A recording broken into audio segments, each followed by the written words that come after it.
प्यारे दर्शकों, पहाड़नामा में हम पृथ्वी दिवस के बहाने हिमालय की बदलती भूभौगोलिक परिस्थितियों से अपने दर्शकों को रूबरू करवा रहे हैं।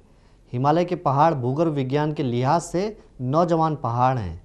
हिमालय की पहाड़ियाँ अति संवेदनशील हैं। थोड़ी सी भी छेड़छाड़ पहाड़ों में आपदाओं को न्योता देती हैं, जिसका खामियाजा पर्वतीय क्षेत्रों में रह रहे लोगों को झेलना पड़ता है। मानवीय हस्तक्षेप हिमालय की नदियों, घाटियों एवं चोटियों पर लगातार बढ़ रहा है। इस विषय पर चर्चा करने के लिए आज हमारे बीच मौजूद हैं प्रमुख पर्वतीय चिंतक एवं भूभौतिकी विशेषज्ञ प्रोफेसर वीरेंद्र पैन्यूली।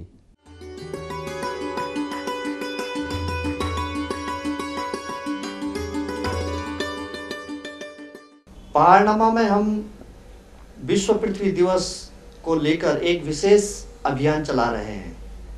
इस पर बात करने के लिए आज हमारे बीच प्रोफेसर पैन्यूली हैं।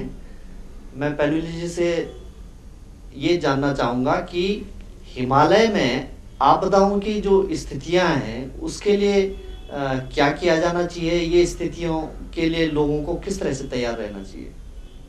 पवार जी, मेरा ये कहना है, हमें चीज़ को यहाँ से शुरू करनी चाहिए।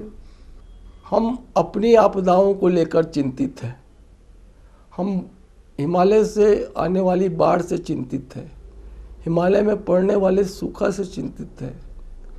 परंतु आप जानते हैं कि हिमालय को कहा गया था कि वह एक आत्मा है। तो यदि हिमालय एक आत्मा है तो हमारी आपदा बाद में आती है। पहले हम ये कहें कि हिमालय को जो पीड़ा पहुंच रही है उसके पूरे शरीर में आपदाओं के कारण, उसको हम कैसे कम करें। हिमालय पूरी तरह से आपकी सहायता तब कर सकता है, आपको दान तब दे सकता है जबकि वो खुद जो है रोगग्रस्त न हो। और मेरा अपना पहला यही कहना है पृथ्वी दिवस में, क्योंकि हिमालय हमारे लिए नहीं जरूरी है, हिमालय पूरे विश्व के, खासकर जो आर्थिक शक्तियाँ आज के विश्व में हैं, चीन, भारत, दक्षिण भारत, नीचे बर्मा तक और उधर अफगानिस्तान और इन सब जगहों पे, उन सब की स्थितियों का नियामक है।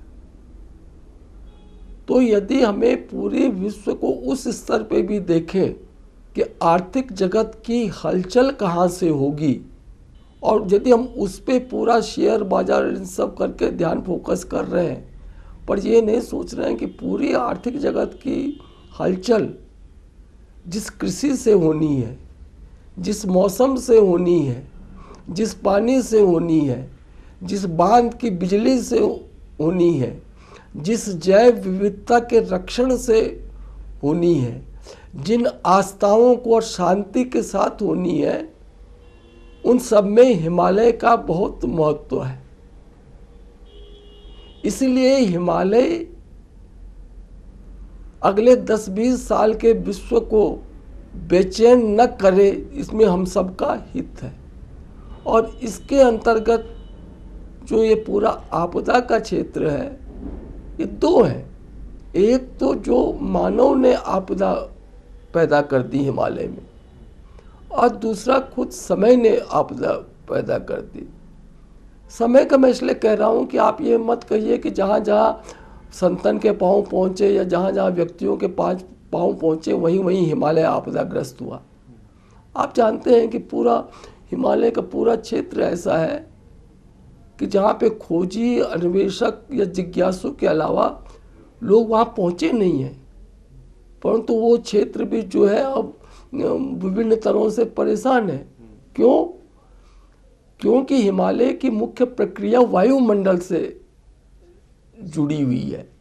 यदि आप पूरे वायुमंडल में विकिरण पैदा कर देंगे, पूरे वायुमंडल में ताप पैदा कर देंगे, पूरे वायुमंडल में तेजाबी बरसात पैदा कर दोगे, तो चाहे वो व्यक्ति हिमालय के उस शिखर तक पहुंचा भी हो या न पहुंचा हो, उन जंगलों तक पहुंचा भी हो न पहुंचा हो कि जहां पे उसको कुल्हाड़ी से वार करने का अवसर है, तब भी हिमालय के उस जगह के जंगल क्षतिग्रस्त होंगे।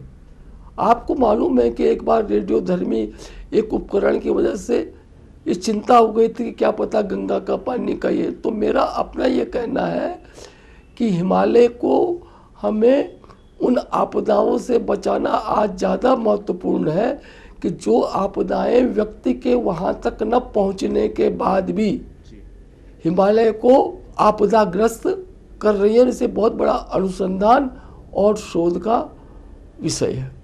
बहुत बहुत धन्यवाद।